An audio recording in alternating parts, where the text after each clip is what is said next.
So hello everyone, Suraj Gupta. I'm the founder and teacher at Trio Teachers. So basically physics subject पढ़ा रहा हूँ मैं more than 5 years.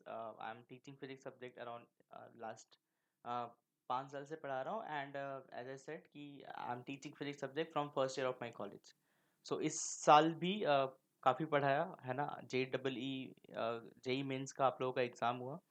So basically इस video में हम JEE main 2020 का analysis करेंगे जो आपका कंडक्ट किया एनटीए ने 23, 24, 25, 26 चारों पेपर्स का. राइट. अगर मैं पेपर एनालिसिस की बात करूं तो सबसे इम्पॉर्टेंट चीज़ ये है कि कई बच्चों के मन में ये डर था. जैसे मेरे कुछ स्टूडेंट थे जो ये पूछ रहे थे कि सर जो 19 और 20 में जो पेपर आया था उससे इजी आएगा, उससे टफ आएगा, लेवल क्या होगा. तो सबसे पहले एक चीज़ क्लियर करते हैं कि जो पेपर का लेवल था वो 1920 जैसा ही था, एज इट इज़ था, है ना. ना तो उससे अच्छा था ना तो उससे वीक था, मतलब एज इट इज पेपर था. तो लेवल की डिफिकल्टी सेम थी. अब अगर मैं फिजिक्स, केमिस्ट्री और मैथ सब्जेक्ट वाइज एनालिसिस करूं और फिर बात करूं कि भाई पेपर का जो लेवल था वो कैसा था, तो फिजिक्स, केमिस्ट्री और मैथ्स में सबसे जो इजीएस्ट सब्जेक्ट था वो था आपका फिजिक्स का. वो चारों ही दिन देखा गया, जितने भी पेपर्स हैं मैंने उनका एनालिसिस करा. और उस बेसिस पे मैं कह रहा हूँ कि चारों ही शिफ्ट, मतलब शिफ्ट नहीं, शिफ्ट तो हमारे टोटल 8 शिफ्ट हुए. तो चारों ही दिन के जो पेपर थे उसमें हमें सबसे इजी मिला फिजिक्स का. अब आप बोलोगे सर आप फिजिक्स की फैकल्टी हो, फिजिक्स पढ़ाते हो इसलिए आप ऐसा बोल रहे हो. तो नहीं, मैं ऐसा इसलिए नहीं कह रहा बिकॉज मैं फिजिक्स पढ़ाता हूँ. मैं ऐसा इसलिए कह रहा हूँ कि अगर आप कंपेयर करोगे फिजिक्स को, केमिस्ट्री को और मैथ्स को, सो कंपैरेटिवली सबसे इजी फिजिक्स था. जो लास्ट ईयर से भी जो पेपर्स आ रहे हैं, प्रीवियस ईयर्स के पेपर्स से, अगर आप उन क्वेश्चन से भी कंपेयर करोगे तो उनसे थोड़ा सा लेवल ऐसा था कि आप इजीली सॉल्व कर सकते हो. फॉर्मूला बेस्ड क्वेश्चन था, ठीक है. बहुत ज़्यादा ऐसा कोई क्वेश्चन आपको डेरिवेशन याद रहे तो ही क्वेश्चन सॉल्व होगा, तो ऐसा नहीं था. तो इसलिए, और जनरली इसलिए भी जो है बच्चों के मन में होता है कि फिजिक्स हमेशा ही जो है उनका थोड़ा सा ऐसा लगता है कि फिजिक्स टफ आएगा. बट इस बार का पेपर इजी था. तो फिजिक्स के बारे में बात करें तो उसका paper moderate to simple level आप बोल सकते हो, है ना. अब बात करते हैं कि केमिस्ट्री का पेपर क्या था, कैसा था. तो केमिस्ट्री का पेपर जनरली स्कोरिंग होता है ना. इस बार का भी जो पेपर था वो स्कोरिंग ही था, है ना. केमिस्ट्री के जो लेवल है उसमें जो प्रीवियस ईयर्स के लेवल से same to same as it is था. एक जो चेंज अच्छा, जो which is actually good change, and that change is कि इस बार का जो केमिस्ट्री का पेपर था उसमें इनऑर्गेनिक से, ऑर्गेनिक से और फिजिकल से, तीनों से ही, मतलब चारों दिन के पेपर से एनालिसिस करके ये पता चला कि तीनों से ही सेम अमाउंट में 10 क्वेश्चन, मतलब टोटल 30 क्वेश्चन है. तो 10 टोटल 30 क्वेश्चन आए हुए थे, है ना. मतलब सभी को सेम वेटेज मिला बेसिकली, है ना. और अगर लेवल की बात करें तो मॉडरेट लेवल था, इजी टू मॉडरेट बोल सकते हो केमिस्ट्री भी, ठीक है. फिर अगर मैथमेटिक्स की बात करें कि सर मैथ्स में कैसा था लेवल, तो मैथ्स इज समथिंग कि थोड़ा सा, अगर आप कंपेयर करोगे फिजिक्स और केमिस्ट्री को तो आप बोलोगे कि सर फिजिक्स और केमिस्ट्री कंपेयर में थोड़ा सा वो टिपिकल था, थोड़ा सा उसका लेवल अच्छा था. बट वो ऐसा नहीं था कि बहुत टफ बोल सकते हो, उसको मॉडरेट बोल सकते हो. फॉर्मूला बेसिक ही क्वेश्चन थे, थोड़ा सा आप बोल सकते हो कि कैलकुलेटिव था, है ना. बट जनरली आप इतना एक्सपेक्ट करते हो जेई से, अगर आप जेई का प्रिपरेशन कर रहे हो तो आप एटलीस्ट ऐसे लेवल के क्वेश्चंस करते ही हो. अब अगर मैं टोटल बात करूं कि जो मतलब जेई के एनटीए ने पेपर को बैलेंस किस तरीके से करा, तो उन्होंने बहुत सीधा सा सोचा कि फिजिक्स का हम इजी कर देते हैं, केमिस्ट्री का मॉडरेट कर देते हैं, और फिजिक्स और केमिस्ट्री से जो टाइम मिलेगा वो बच्चा कहाँ यूज़ कर लेगा, मैथ्स में. क्योंकि काफ़ी बच्चों से मेरी बात हुई तो उनका ये कहना था सर मैथ्स में टाइम कम पड़ेगा. तो मैथ्स में टाइम उन्होंने इंटेंशनली कम करा था एक्चुअली आप लोगों के लिए, ताकि आप फिजिक्स और केमिस्ट्री का जो टाइम रिमेनिंग होता है वो आप वहाँ पे कर सकते हो. अब अगर बात करें कि भाई कितना टाइम लगना चाहिए जनरली इन पेपर्स को सॉल्व करने के लिए, तो फिजिक्स के पेपर को 45 to 50 मिनट्स, केमिस्ट्री को अगेन 45 to 50 मिनट्स, और 1 hour 20 minutes maximum for mathematics. तो आप इतने में आराम से इजीली पेपर को सॉल्व कर सकते थे, राइट. अब कुछ क्वेश्चंस की बात करें, जैसे अगर स्पेशली फिजिक्स की, क्योंकि मैं फिजिक्स ही पढ़ाता हूँ.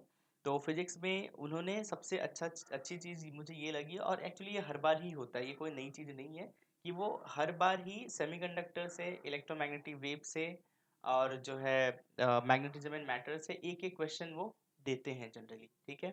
और इस बार भी दिया, और इस बार जो क्वेश्चन का लेवल तो बहुत इजी था. कहीं कहीं एक क्वेश्चन तो थ्योरी से पूछ लिया था, वो फेरोमैग्नेटिक वाला, कि मैग्नेटिक, मतलब उसके साइज में और डोमेन में क्या चेंज होगा. फिर इलेक्ट्रोमैग्नेटिक में मुझे एक क्वेश्चन याद आ रहा है कि डायरेक्टली म्यू नॉट की परमिटिविटी और परमिएबिलिटी दोनों की ही वैल्यू गिवन थी, तो आपको जो है स्पीड ऑफ लाइट फाइंड करना था, है ना? तो और ऐसे सिंपल क्वेश्चन, ठीक है? एक क्वेश्चन जो मुझे और याद आता है ग्रेविटेशन का था। ग्रेविटेशन का एक one of the simplest question था कि अगर मैं पोल से मतलब इक्वेटर से पोल की तरफ जा रहा हूँ या पोल से इक्वेटर की तरफ, ऐसा कुछ था। तो ग्रेविटेशन फील्ड में क्या डिफरेंस होगा, और उसमें कोई कैलकुलेशन नहीं करना था, सिर्फ और सिर्फ हमें बताया कि आपका जो इक्वेटर होता है वहाँ पे रेडियस थोड़ा सा ज़्यादा होता है कंपेयर टू पोल, तो आपका पोल में ग्रेविटेशन फील्ड की वैल्यू ज़्यादा होगी कंपेयर टू उसके। तो बस और वो मतलब 10-20 सेकेंड में होने वाले क्वेश्चंस थे। तो ओवरऑल एनालिसिस की बात करें तो लेवल अच्छा था, मॉडरेट था, सॉल्वेबल था, आप लोग आराम से सॉल्व कर सकते थे। और अगर मैं बात करूं कि जो है अ, अब आगे आपको क्या करना है, तो सबसे पहले तो जो भी आपने पेपर दिया है उसका क्या आपने मिस्टेक करा है, जैसे आपको ऐसे एक सेक्शन बनाना है कि ये मैंने मिस्टेक करा है। सेक्शन में क्या होगा कि आपने कैलकुलेशन मिस्टेक करा है, आपके कॉन्सेप्ट में प्रॉब्लम है, आप अंडरस्टैंडिंग ऑफ क्वेश्चन नहीं हो पा रहा था, या फिर मतलब एप्लीकेशन भी बोल सकते हो, एप्लीकेशन आप अप्लाई नहीं कर पा रहे थे फॉर्मूलाज को, ठीक है? फॉर्मूलाज आपको नहीं आता, तो ऐसे 3-4 सेक्शन याद करो और उस पर काम करना स्टार्ट करो, है ना? अभी भी आपके पास 3 अटेम्प्ट बचे हुए हैं। अभी आपको मार्च में देना है, अप्रैल में देना है, मई में देना है। So you have actually sufficient enough time and I'm sure in this time इतना टाइम इनफ होता है, आप आराम से क्रैक कर सकते हो, है ना? तो बात कर रहे हैं कि अगर सर कट ऑफ की कि कितना कट ऑफ जाएगा, अगर हम डायरेक्टली कट ऑफ की बात करें कि सर कितना कट ऑफ जाना चाहिए इस बार, कि अगर मुझे टॉप 10 एनआईटीज लेना है तो क्या क्या क्या मैं कितना मार्क्स जो है एक्सपेक्ट करूं। तो अगर आपको टॉप 10 एनआईटी में एडमिशन चाहिए, in that case around 190 to 200 के बीच you can get easily admission in top 10 NITs, right? Sir अगर टॉप 20 एनआईटीज में एडमिशन लेना है तो आपको 150 टू 160 चाहिए। और अगर कट ऑफ की बात करें कि सर कट ऑफ कितना होगा, तो आई थिंक ओबीसी के लिए कट ऑफ होना चाहिए, सॉरी जनरल के लिए जो कट ऑफ होना चाहिए that should be around 90 to 100, ठीक है? थोड़ा सा स्लाइटली 100-105 भी जा सकता है, क्योंकि पेपर जो फिजिक्स था वो थोड़ा सा इजी था, बट मैथ्स ने उसको जो है कंपनसेट करा है, तो उसका कोई दिक्कत नहीं होना चाहिए। ओबीसी के लिए सर जो कट ऑफ जाना चाहिए वो अराउंड 65 टू 75 के करीब, और एस सी के लिए जो है अराउंड वही 40 टू 50 के रेंज में कट ऑफ जाएगा, है ना?